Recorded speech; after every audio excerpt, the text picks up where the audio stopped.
pwede ba magpadala ng bags, ganun. Tinatanong agad namin, replica ba yan? Kasi ano na talaga, alam na talaga ng lahat na bawal sa States. At sa States, di ba merong nga napabalita na kinuha yung shipment, yung buong shipment niya, worth, Filipina yon. I think middle of last year, na na-news siya na nakuha yung buong shipment niya. So, with our other clients, ma'am, they already know that ganun yung risks. Pero may mga mitigants doon sa risk na yon, which is like, for example, may mga customs areas or areas in the US na hindi ganun ka higpit ang customs. So, Ma'am, excuse me po. Ma'am, excuse me, let me butt in. Okay. Sayang din po kasi. Ma'am, I fully understand about that. But then, katulad nga po ng explanation ko sa inyo kanina, we tried for many courier. And then, if they found at na replica po ito, hindi po nila ito ginugo. Exactly. Ngayon po, ang akin lang po kasi, from the beginning, kung in-inform niyo po kami, kasi po, this is very basic eh. Kahit naman po sino, bigyan ng notice pa or ng mga memo na like that. Hindi naman po nakafocus ang tao sa ganyan eh. Lalo pa po, sorry to say, for my kasambahay, hindi po yan siya magre-rely doon. Magre-rely po siya kung paano ang conversation o kung paano siya in-entertain ni Miss Jonah. And Miss Jonah never told my kasambahay about this thing na merong magiging risk. Wala pong ganun. Kasi every now and then, inform po ako nung kasambahay ko, and I even told her, and aware naman po siya na kung may magiging problema, hindi po namin yan i-go. Hindi po ako kailangan magsinungaling at hindi po ako kailangang magalit ng ganito at talagang mainis kung meron po kaming negligence. But I believe so much. Hindi nyo po kami in-inform na meron mga ganitong magiging problema. Okay. Aware po ba tayo, as importers kasi ma'am, are you doon ma'am sa States? Sa States ka po based? Ma'am, let me tell you ha, I've been here in Korea.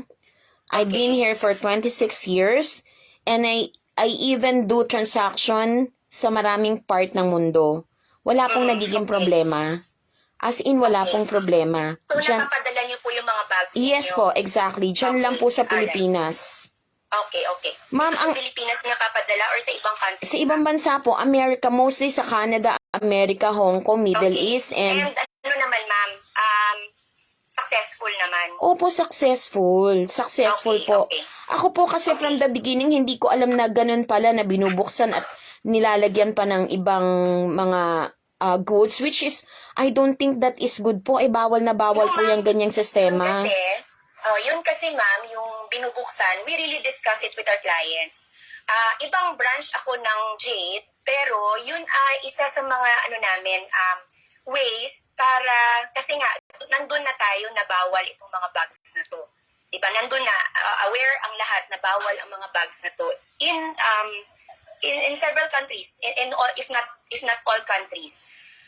Ngayon, we discuss with our clients na ito yung gagawin natin ha, because that's from our experience dito, na pag merong food, sometimes yung customs officers ay parang tinitignan nila yung declaration, tapos nagiging okay na sila, kumbaga, sige, okay na yan kasi food lang naman, ganun.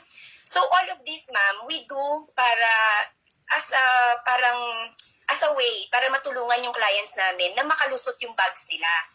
So, but that is of course on the premise na this is all well-informed yung client dito sa lahat ng gagawin. Ma'am, excuse po, let me butt in back. Baka kasi mawala po ako, I'm so sorry.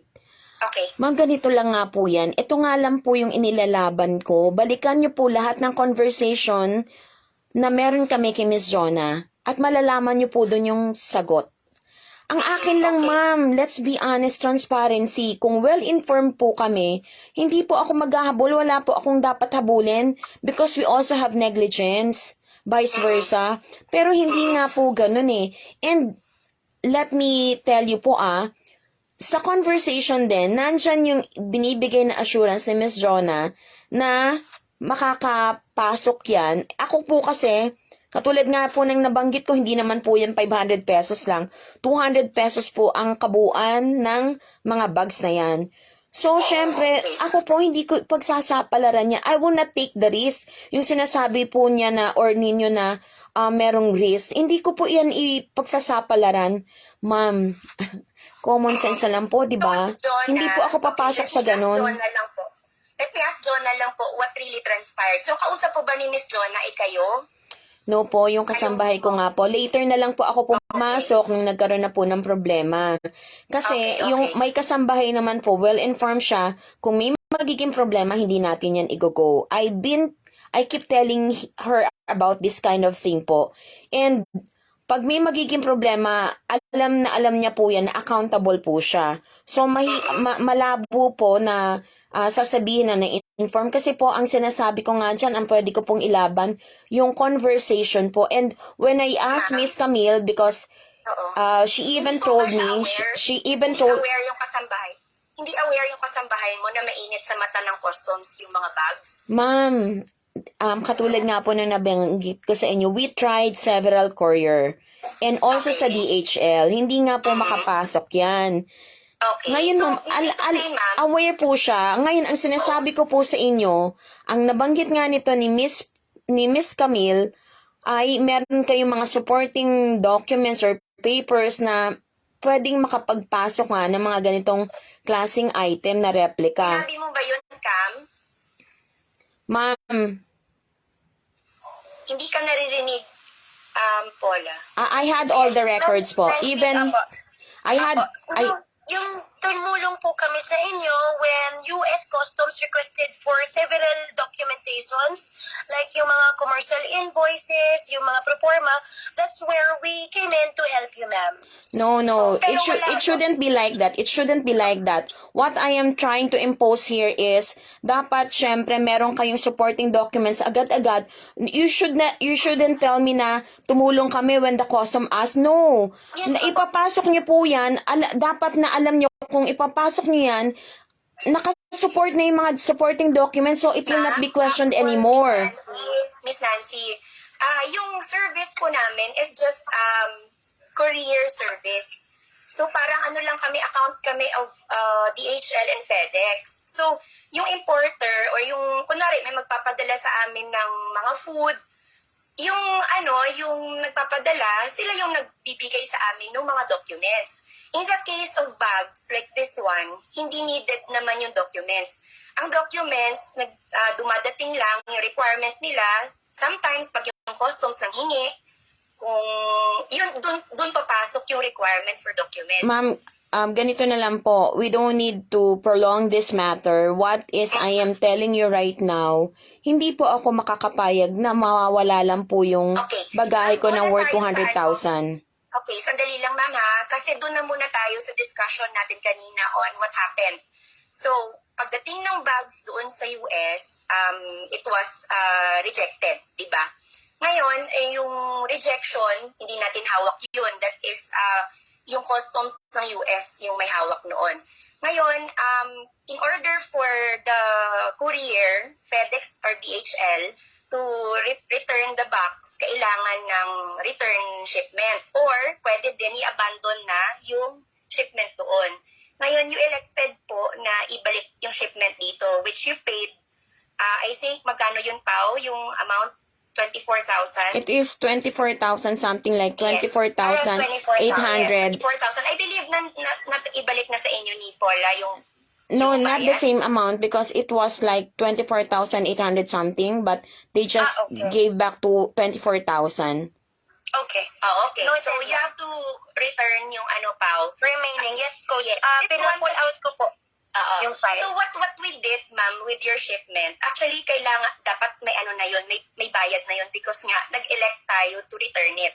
What I did with FedEx ay kinomplain natin kasi nga since hindi naman nila ini-release. Actually, wala tayong laban doon talaga. So, it's under nasa complaint stage pa lang ngayon. Pila pa lang sa kanila. Ina-actionan pa lang nila 'yon.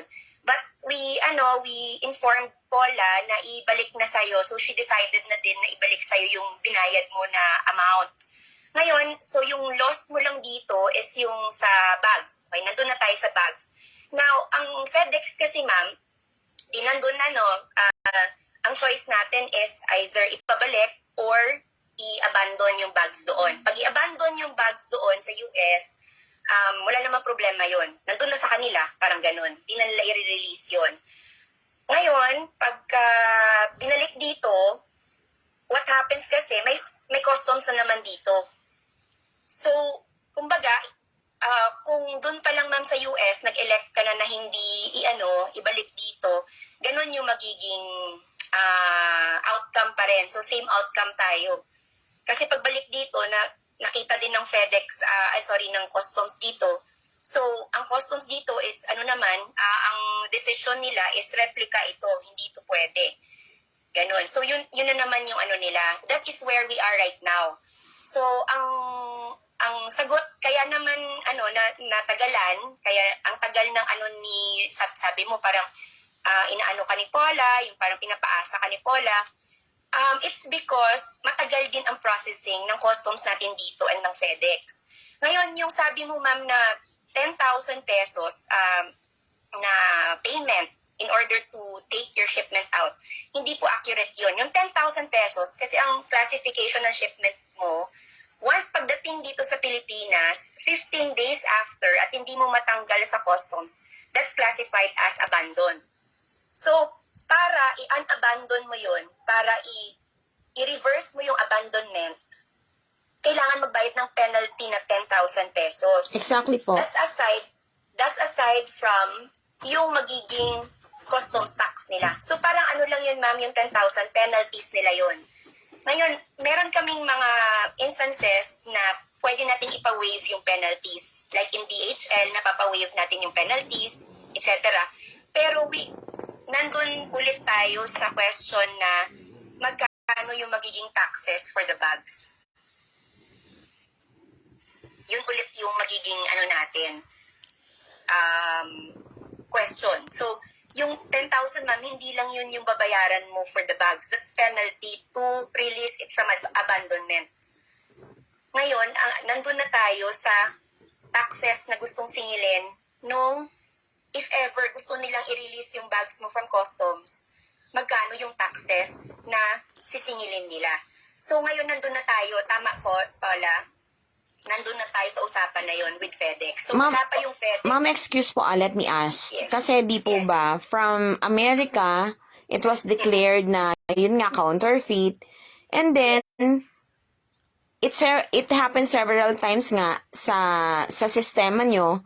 So, hindi na po dapat sa akin ipinaapura pa na ganito. Kasi, alam niyo po ba yung bigay nito na stress, anxiety? Sobra-sobra po. Kulang po tong 200,000. Alin po, ma'am? Yung alin po? I've been telling Inapura? this Miss Jonah. Kasi from the beginning ko, ito lang po yung ipinipilit ko nga maintindihan niyo po eh. Kung may honesty at hindi pwede, hindi po tayo magpapalusot. Wala pong taking risk, wala pong dapat ganyan. Ngayon, kung well-informed po kami or kung sino man sa mga kliyente nyo, wala pong ganitong problema. Ma'am, are you aware? And I do believe you are very much aware. Ang dami pong negligence at maraming naghahabol po sa inyo sa office nyo. Are you aware of that? Actually, ma'am, sa amin, we have clients na na-abandon yung mga boxes nila, nakuha, pero they are well aware of the risks kasi nagpapadala na sila talaga ng mga well, that's very good. Kung na-inform po sila, ang sinasabi ko po nga sa inyo, katulad po ng hindi talaga magandang attitude niya ni Ms. Jonah, we've been the Korea Luxury page and yung kanyang Facebook account, friend po yan. In-unfriend niya po kami. Nakita niyo po kung gaano siya ka-unprofessional. And also, hindi niya nga po ina-attend yung mga concern ko. Habang sobrang nakakadismay ako ano yung nangyayari, hindi niya man lang kami mabigyan ng comfort.